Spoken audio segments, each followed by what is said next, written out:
Regresamos con más de Despierta con CDN. Gracias a ustedes por continuar con nosotros en este día feriado para el que puede. Hay interesantes conversaciones que estamos sosteniendo durante la mañana de hoy y una de ellas a continuación será con la señora África Montaz. Ella es miembro de Codopime, que es la presidenta de la Asociación realmente Dominicana de Industrias Alimentarias y Afines, ASODOINA. Hablamos hoy de esta ley de alimentación escolar, que ella nos oriente sobre cuál es el proceso que se está cursando y las primeras impresiones que ellos puedan avanzarnos en este sentido. Señora África, muchas gracias por estar con nosotros. Buen día. Muchas gracias por su invitación. Nos sentimos como en casa, ya que Yulisa Céspedes fue la primera de tantas periodistas que nos dio la mano en el 2020. Qué bueno. Con nuestras denuncias. Seguimos en batalla, ¿eh? Seguimos en batalla. Cuéntenos, señora África. Bueno, en el mes de mayo se conoció en primera lectura, fue aprobada por unanimidad la Ley de Alimentación y Nutrición Escolar. Esta ley, la cual entendemos y estamos a favor de que haya una ley de alimentación y nutrición escolar, fue depositada por la diputada Soraya Suárez y se le fue entregada por el director de INAVIE y la FAO. Lo sorprendente de todo esto es que, aunque entendemos que debe haber una regulación y una ley reguladora de todo lo que es la alimentación estudiantil, tanto para las escuelas como las universidades, como bien lo dice el proyecto de ley, nos observamos 4 artículos que van totalmente en perjurio de lo que son las MIPYMES. MIPYMES, que desde el día 1 de la creación del almuerzo escolar, quiero hacer la aclaración de almuerzo escolar porque el desayuno entra mucho antes que nosotros. El desayuno es la leche y el pan, que vienen siendo los panaderos, que también son MIPYMES. Esta también lo afectaría a ellos. Y en nuestro caso es el almuerzo, el que se imparte al mediodía. Arroz, legumbres, proteínas y vegetales, donde vemos en el artículo 13 y 14 que tienen una comisión donde están hasta los colegios privados, el ayuntamiento, todos los actores que de una u otra manera participan en lo que sería el proceso de alimentación. Sin embargo, nosotros, que somos la parte crucial, quienes cocinamos, trasladamos y entregamos los alimentos a los niños, no se nos tomó en cuenta. Para la creación de esa comisión. Para la creación de esa comisión, y dentro de la comisión, Codopime, como ente regulador de todas las MIPYMES a nivel nacional, entiende que debe tener una representación elegida por ellos. No necesariamente tiene que ser suplidor de alimento escolar. África, a propósito de que ustedes tuvieron que hacer una asociación nueva, digamos, o aparte, producto de la situación que se dio en INAVIE hace ya, ¿cuánto? ¿3 años? ¿2? Sí, en el 2020. 2020. Bueno, tienen 4 o 5 años ya. Fue en la 2021, sí. Perdón, fue en el 21, en el 2021, cuando entra el señor Cecilio Rodríguez en la administración. ¿Qué ha pasado de ahí hacia acá? Ustedes tuvieron que conformar esta asociación, ¿por qué? Recuerdo que en aquel entonces, a pesar de que tenían los equipos, las cocinas, de que tenían las posibilidades de ganar inclusive las licitaciones, raramente se habían entregado la licitación a personas que no tenían cocina, que no sabían de almuerzo escolar y una serie de cosas que denominamos en aquel momento irregularidades que llevaron a la destitución de la persona que dirigía INAVIE entonces. ¿Qué ha pasado de ahí hacia acá? Bueno, de ahí hacia acá no pudimos, aunque teníamos promesa del nuevo director, de que iba a sanear todas esas irregularidades. Él admitió que habían las irregularidades y al año siguiente se hizo una licitación donde gran parte de aquellas personas que se nos había arrebatado esa adjudicación que ya habíamos ganado y habíamos demostrado que estábamos en papel adjudicados, pero nos la habían arrebatado de una forma abrupta. Entonces comenzamos a unificarnos. Luego de aquella larga lucha que usted sabe que duró prácticamente 1 año y pico en el tapete, comenzamos a unificarnos y en la cual ya tenemos concentrada más de 900 MIPYMES. ya gran parte de ellas están laborando y otras, como es por concurso, sabemos que cuando las cosas se hacen bien es más fácil detectar cualquier tipo de irregularidad. ¿Por qué, África, la ley de alimentación amenaza a las MIPYMES? Para que la gente que no está entendiendo el concepto de esto se pueda poner en contexto. En la explicación. Bueno, nosotros trabajamos para la institución y por medio a licitaciones públicas.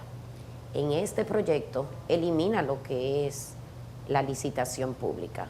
Sería entregado grado a grado, sería por nombramiento en los centros. La preocupación de nosotros no solamente somos nosotros, son también nuestros 30.000 empleados que tenemos, y no solamente los 30.000 empleados, nuestros niños.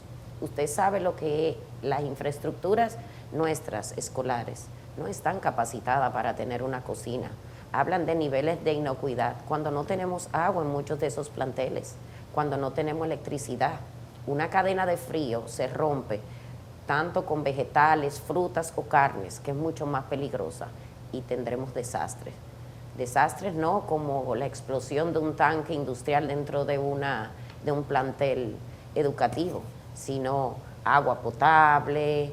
Nosotros trabajamos con filtros de agua. Hay una serie de cosas que dentro de un centro educativo nosotros no lo vamos a lograr. Y además a nosotros se nos está eliminando para prácticamente elegir a ese personal o por tenerlo en nómina en las escuelas, y el director de centros que se encargaría de regirlo y de tener la subvención mensual, cosa que usted sabe que es irregular en nuestro país.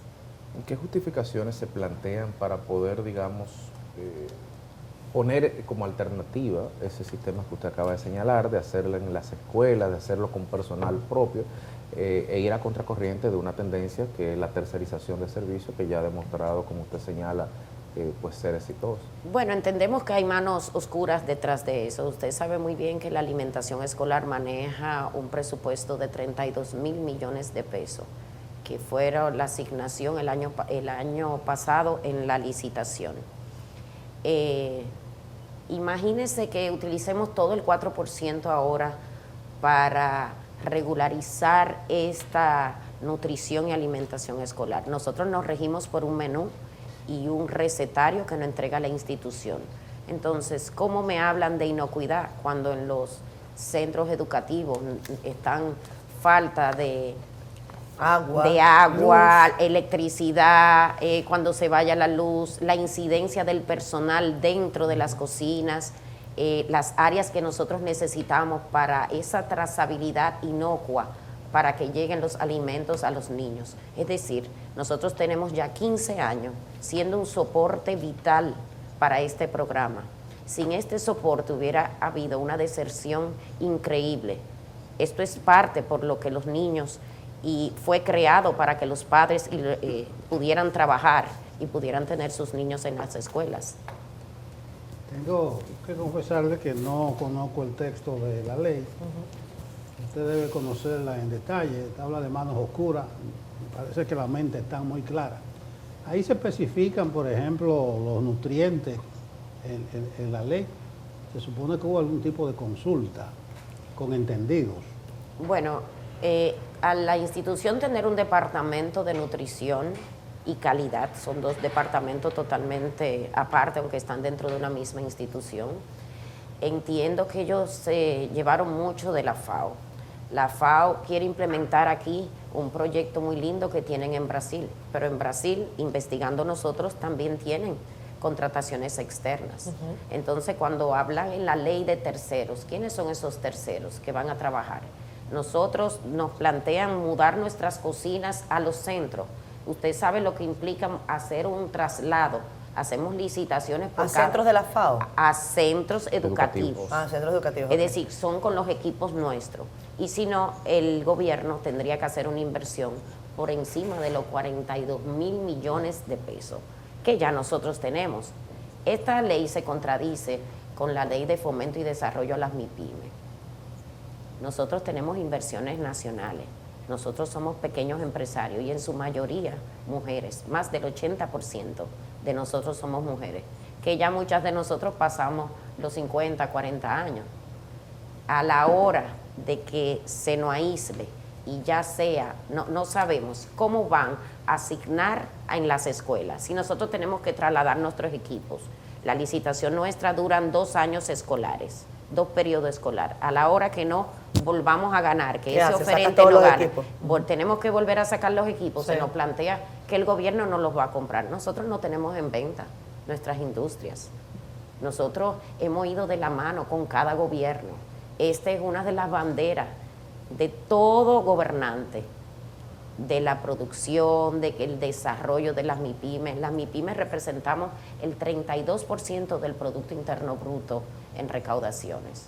Yo les menciono los nutrientes, yo digo las proteínas, las vitaminas, me imagino que ustedes tienen unos lineamientos que nos da la institución. En la ley usted observa que se exigen algunos lineamientos que tengan la idiosincrasia dominicana. Es que ya lo tenemos, pero básicamente lo que ellos plantean es poner en desarrollo un proyecto que tiene la FAO.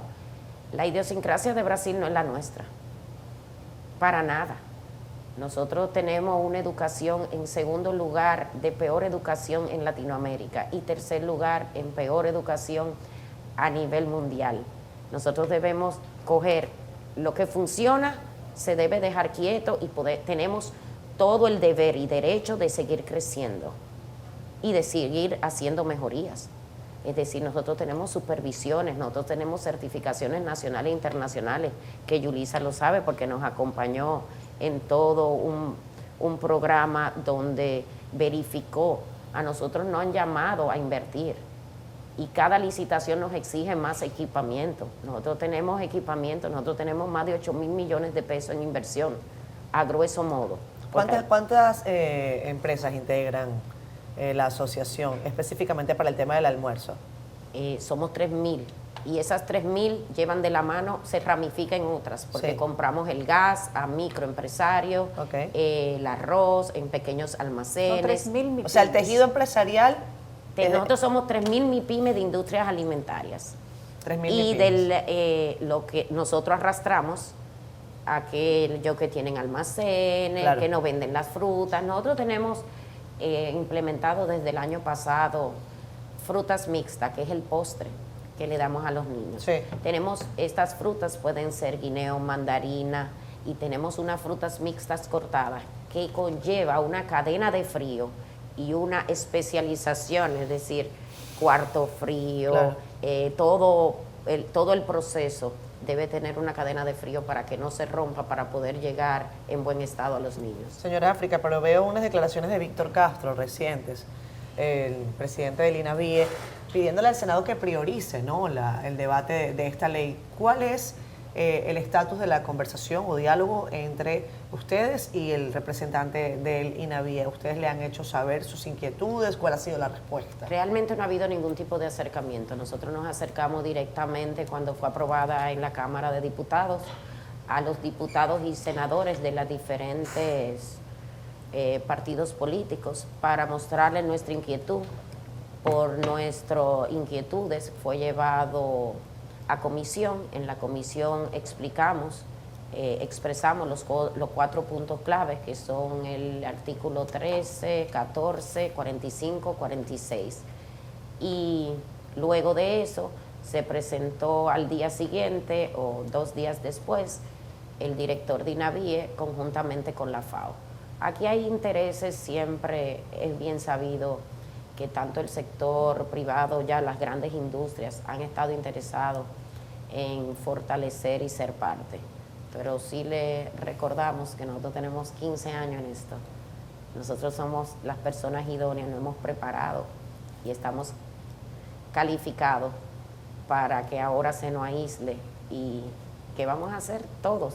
¿Qué va a pasar con nuestros niños, con los mismos niños en los centros, cuando no lleguen esas subvenciones, cuando no haya arroz para cocinarle, cuando se acabe el gas y haya que esperar 2 o 3 días que llegue? Es decir, tenemos que sentarnos y todos nuestros diputados deben sentarse con una funda de hielo fría en la cabeza, a saber lo que las leyes son permanentes. Unas normativas pueden cambiar algunas cosas, pero van a tener dentro de sus hombros detrás de sus hombros la carga de que han eliminado a más de 3.000 MIPYME y con ellas más de 30.000 familias. Bueno, interesante conversación. 32 mil millones de pesos, eso evidencia que el 4% del PIB para la educación preuniversitaria alcanza para muchas cosas. A propósito de la idiosincrasia, ¿usted recuerda alguna vez, Hipólito se le metió en la cabeza que había que dar de desayuno mangú con salami? Dice porque el víveres fortalece. Buena idea del líder Hipólito. No se llevó a cabo, pero Sí, caramba. nosotros esos puntitos lo que queremos saber, cuando dejan abierta terceros, ¿quiénes son esos terceros? Si colocan la palabra MIPYME, deben decir MIPYMES con cocinas instaladas y experiencias, para que no ocurra aquellos incidentes de que habían cocinas que estaban en parqueos, Claro. que luego comienzan que nosotros los suplidores tenemos... No, nosotros al ver la necesidad que había, tuvimos que agruparnos y hoy en día estamos todas las asociaciones a una sola voz y tuvimos que agruparnos y hacer talleres y edificar a aquellas personas nuevas Claro. que entraron en el programa de forma irregular o regular, pero tenían que llevar el mismo lineamiento que teníamos nosotros ya desde hacía varios años. Bien, pues muchísimas gracias a la señora África Montaz por habernos acompañado hoy. Ella, como saben, entonces representa la Asociación Dominicana de Pequeños y Medianos Empresarios y también es miembro de CODOPYME. Esta información nosotros estaremos ampliándola en las próximas jornadas. Intentaremos conversar también con los distintos representantes, tanto de FAO, INAVI, la diputada Soraya Suárez, y estaremos atentos a lo que pase en el Senado de la República. Gracias a usted por venir. Gracias a usted por invitarme. Vámonos a pausa.